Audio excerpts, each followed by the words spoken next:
பெண்கள் பாதுகாப்பை 100% உறுதிப்படுத்த வேண்டும். நோ சேஞ்ச் நோ காம்ப்ரமைஸ் என முதல்வர் கூறியுள்ளதை முக்கிய செய்தியாக பார்த்து வருகிறோம். இது குறித்த கூடுதல் விவரங்களுடன் இணைகிறார் தலைமை செய்தி ஆசிரியர் கண்ணன். கண்ணன், கூடுதல் விவரங்களை சொல்லுங்க.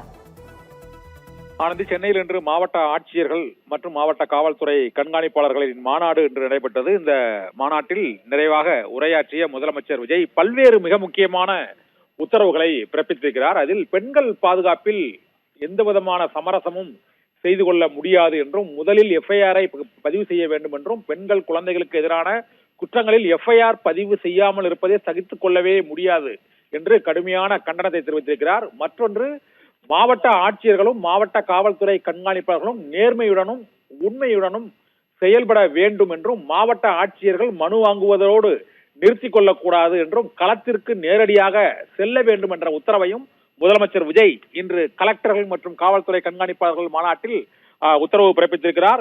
மேலும் பல்வேறு அறிவுறுத்தல்களையும் முதலமைச்சர் விஜய் விடுத்திருக்கிறார். இதில் குற்றம் நிகழ்வதற்கு முன்பாகவே அந்த குற்றம் நிகழ்வதற்கான காரணம் என்ன என்பதை முன்னரே கண்டறிந்து அது போன்ற சூழ்நிலை உருவாகிவிடாமல் தடுப்பதற்கான நடவடிக்கைகளில் காவல்துறை தீவிர கவனம் செலுத்த வேண்டும் என்று கூறியிருக்கிறார். வட மாநிலத்தவர்கள் மற்றும் வேறு மாநிலத்தவர்கள் அதிகமாக குடியிருக்கும் பகுதிகளில் போதைப் பொருள் நடமாட்டத்தை கண்காணித்து போதைப் பொருள் புழக்கத்தை கட்டுப்படுத்த வேண்டும் என்ற அறிவுறுத்தலையும் இன்று காவல்துறையினருக்கு அவர் விடுத்திருக்கிறார்.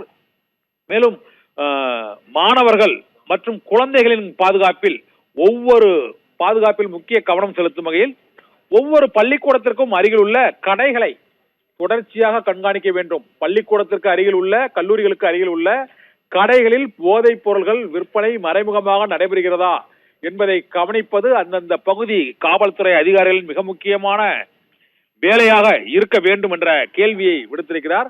மேலும் மக்களின் அடிப்படை தேவைகளான ரேஷன் கடைகளில் எடை குறைபாடு மற்றும் சுகாதார வசதிகள், மின்வெட்டு, மின்தடை மற்றும் சுகாதார வசதிகள் மற்றும் மின் இணைப்பு, மின்தடை மற்றும் முதியோர் ஓய்வூதியம், சான்றிதழ்கள் வழங்குவது, வருவாய் சான்றிதழ், சாதி சான்றிதழ், இருப்பிட சான்றிதழ் உள்ளிட்ட சான்றிதழ்களை வருவாய்த்துறையினர் வழங்குவது, இயற்கை பேரிடர் காலங்களில் அவர்களுக்கு நிவாரணம்.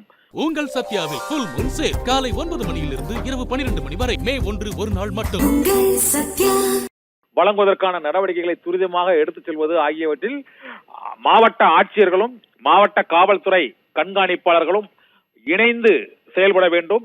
மக்கள் மனுக்களை கொண்டு வரும்போது இது சாத்தியம் என்றும், சாத்தியம் இல்லை என்றால் சரியான காரணங்களோடு மக்களிடம் அந்த கோரிக்கைகள் மற்றும் மனுக்கள் தொடர்பாக தெளிவுபடுத்துவதும் மாவட்ட ஆட்சியர்கள் அலுவலகங்களில் உள்ள ஊழியர்களின் கடமை என்றும் முதலமைச்சர் விஜய் இன்று இந்த மாவட்ட ஆட்சியர்கள் மாநாட்டில் அவர் உத்தரவிட்டிருக்கிறார். மேலும் ஆட்சியர்கள், மாவட்ட காவல்துறை கண்காணிப்பாளர்கள் அரசு விதிகளுக்கு உட்பட்டு சுதந்திரமாக செயல்படலாம். தனி நபர்களின் தலையீடு கண்டிப்பாக இருக்காது, அதை பொருட்படுத்த வேண்டியதில்லை என்ற அறிவுறுத்தலையும் அவர் கூறியிருக்கிறார்.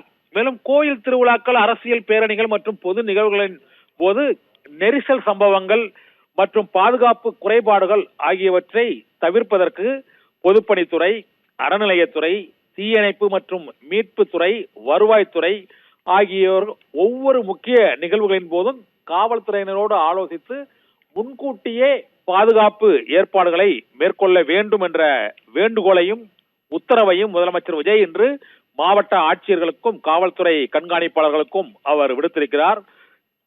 மாநிலத்தில் கும்பல் சார்ந்த குற்ற நடவடிக்கைகள், போதைப் பொருள் துஷ்பிரயோகம் மற்றும் குற்றங்களில் ஈடுபடும் போக்கு அதிகரிப்பதை கட்டுப்படுத்த வேண்டும் என்றும், எந்தெந்த பகுதிகளில் குற்றச் செயல்கள், போதைப் பொருள் புழக்கம் அதிகமாக இருக்கிறது, கள்ளச்சாராயம் விற்பனை மற்றும் இது போன்ற போதைப் பொருள் புழக்கங்களை கட்டுப்படுத்துவதற்கு முன்னெச்சரிக்கையோடு காவல்துறையினர், உளவு பிரிவு காவல்துறையினரோடு இணைந்து அவர்களுடைய அறிவுறுத்தல்கள், எச்சரிக்கைகளை மிகவும் கவனமாக எடுத்துக்கொண்டு அங்கு சட்டம் ஒழுங்கை நிலைநாட்டுவதற்கு முன்னுரிமை அளித்து செயல்பட வேண்டும் என்ற வேண்டுகோளை விடுத்திருக்கிறார். மேலும் திருவள்ளூர், கன்னியாகுமரி, தென்காசி, தேனி, கோயம்புத்தூர், கிருஷ்ணகிரி, தர்மபுரி ஆகிய தமிழ்நாட்டின் எல்லையோர மாவட்டங்கள், கர்நாடகம் மற்றும் ஆந்திரா, கேரளா ஆகிய மாநிலங்களின் எல்லையோர மாவட்டங்களில் போதைப் பொருள் புழக்கம் அதிகமாக இருக்கிறது என்றும், கனிம வளங்கள் கடத்தப்படுவது அதிகமாக இருக்கிறது என்றும் தொடர்ந்து புகார்கள் வந்து கொண்டுள்ளன.